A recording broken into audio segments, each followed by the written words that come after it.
अब देखो बेटा मिश्रित कृषि क्या होता है। इस प्रकार की कृषि विश्व के अत्यधिक विकसित भागों में की जाती है। जैसे मिश्रित मतलब अलग अलग प्रकार के कई सारे कृषि को एक जगह किया जा सकता है, लेकिन कह रहा है कि जो मिश्रित कृषि है ना बेटा, ये कह रहा है कि जो मिश्रित कृषि है ना, ये केवल और केवल विश्व के विकसित देशों में देखा गया। विश्व के विकसित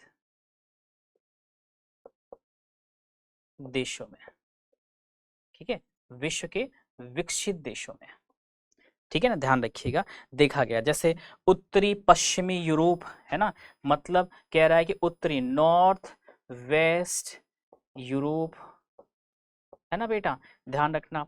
फिर क्या आता है, उत्तरी America, north America, north America बेटा, ठीक है, का पूर्वी भाग, नॉर्थ अमेरिका का कौन सा भाग, ईस्टर्न भाग, ईस्टर्न पार्ट, ठीक है, ईस्टर्न भाग।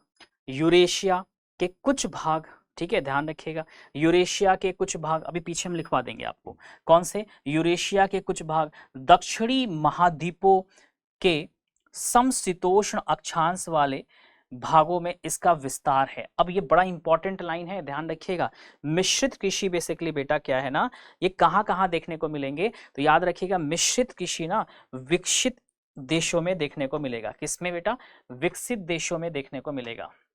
लिखा है ना यहाँ पे साफ साफ, ये कहाँ पे देखने को मिलेगा, विकसित भागों में, अत्यधिक विकसित भागों में ही की जाती है, ठीक है ना, ध्यान रखिएगा। ये कहाँ पे की जाएगी, तो अत्यधिक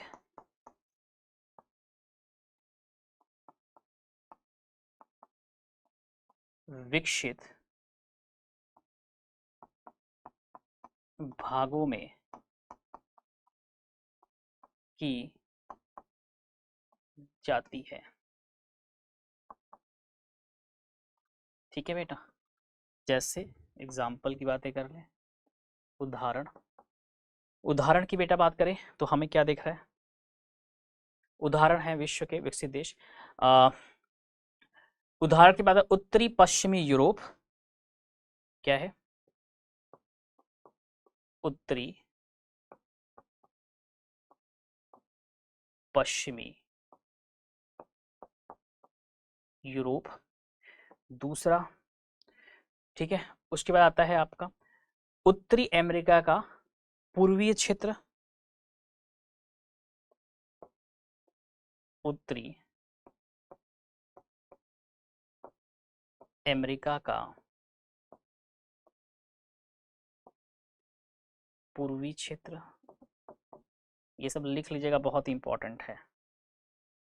साथ ही साथ उत्तरी अमेरिका का पूर्वी जो आपका क्षेत्र है, पूर्वी भाग, यूरेशिया के कुछ भाग एवं दक्षिणी महाद्वीप के, ठीक है ना, ध्यान रखिएगा, यूरेशिया के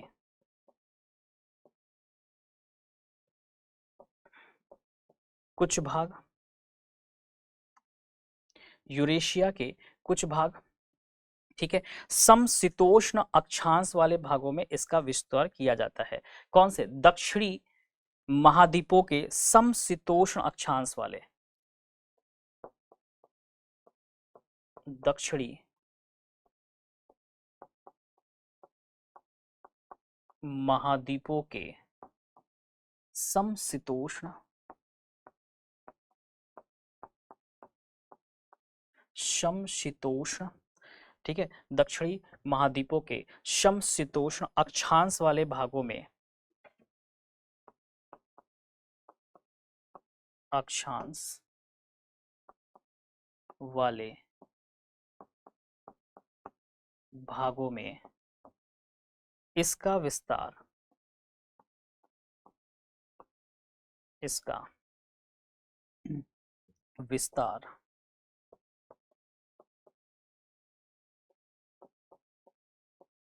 देखा जाता है। ठीक है बेटा, सब समझ में अच्छे से आ रहा है ना, लिखते भी चलिएगा, ठीक है, देखा जाता है।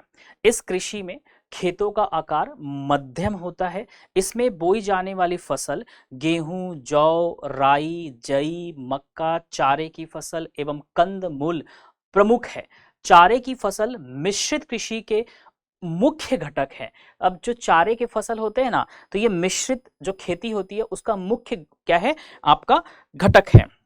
फसल उत्पादन एवं पशुपालन दोनों को इसमें समान महत्व दिया जाता है। अब मिश्रित का मतलब हो गया कई तरह की खेती भी हो रही है, उसमें पशुपालन भी हो रहा है, सबको एक संग मिला के किया जा रहा है। तो जैसे हम खेती करते हैं और वैसे ही हम पशुपालन भी करते हैं, तो दोनों को बराबर का बेटा क्या करते हैं, महत्व देते हैं। ठीक है ना। तो यही चीज यहाँ पे लिखा हुआ है कि फसल उत्पादन एवं पशुपालन दोनों को इसमें समान महत्व दिया जाता है। फसलों के साथ पशुओं जैसे मवेशी, भेड़, सूअर एवं कुक्कुर आय के मुख्य स्रोत हैं। ठीक है, ध्यान रखिएगा। फसली कृषि मृदा की उर्वरकता को बनाए रखने में महत्वपूर्ण भूमिका निभाते हैं, क्योंकि भाई हमारे को क्या मिल जाएगा, खाद वगैरह भी मिल जाएगा। तो इसमें एक इंपॉर्टेंट चीज है, उसको लिख लीजिएगा।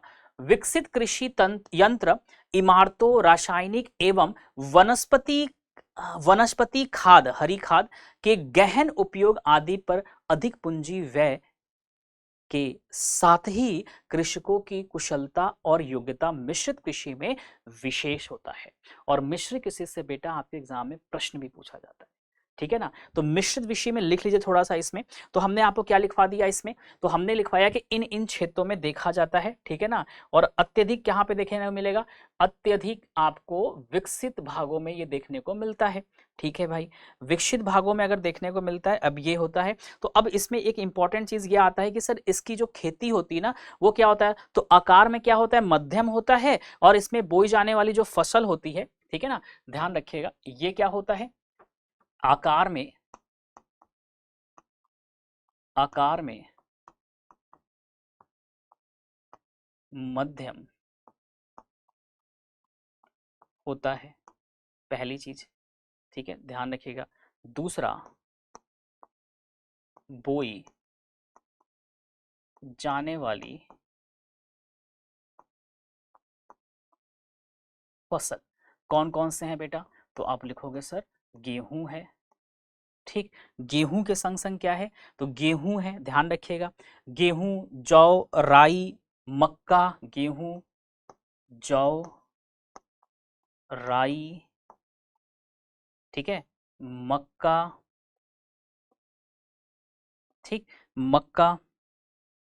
मक्का के बाद क्या आता है, ध्यान रखिएगा, मक्का, चारे की फसल एवं कंद, कंद चारे की फसल एवं कंद मूल प्रमुख है। ठीक है, मक्का, चारे की फसल, ठीक, कंद मूल प्रमुख घटक है, नहीं, कंदमूल प्रमुख फसल है। ठीक है, ध्यान रखिएगा। और प्रमुख घटक कौन है इसमें अगर पूछ रहा है, चारे की फसल, ठीक है, ये सभी आते हैं, मक्का, चारे की फसल आते हैं। चारे की फसल, फसलें मिश्रित कृषि के प्रमुख घटक हैं, ध्यान रखिएगा। अब जो चारे की फसल होती है ना, इसमें ध्यान रखिएगा, चारे की फसल मिश्रित कृषि के, मिश्रित कृषि के क्या है, प्रमुख घटक है। क्या है बेटा, प्रमुख घटक है, ध्यान रखिएगा, क्या है, प्रमुख घटक है। ठीक है ना। फसल उत्पादन एवं पशुपालन दोनों इसमें समान महत्व दिया जाता है, ये भी ध्यान रखिएगा। ठीक है, ये भी ध्यान रखिएगा। तो इसमें यहाँ पे लिख सकते हैं, फसल उत्पादन और पशुपालन दोनों साथ में की जाती है। ठीक है, तो अब इसमें हमने क्या बोला, फसल उत्पादन और पशुपालन, फसल उत्पादन प्लस पशुपालन,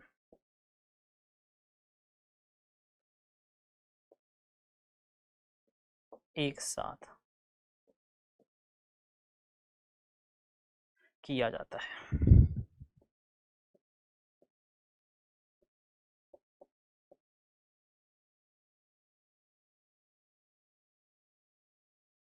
एक साथ किया जाता है।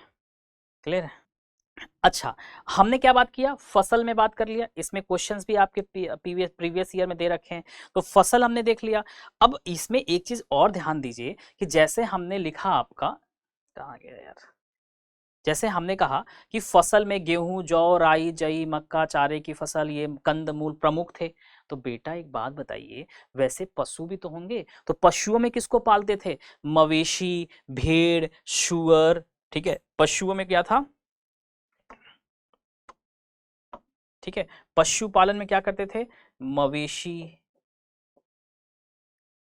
भेड़, सुअर, कुक्कुर, कुक्कुर का मतलब, ठीक है, कुक्कुर, ठीक है, ध्यान रखिएगा, कुक्कुर आय के प्रमुख स्रोत थे, ठीक है ना, ध्यान रखिएगा, कुक्कुर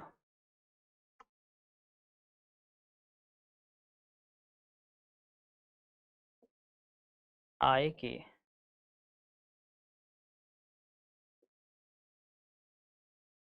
प्रमुख स्रोत है, आय के क्या है, प्रमुख स्रोत है बेटा। क्लियर हो रहा है?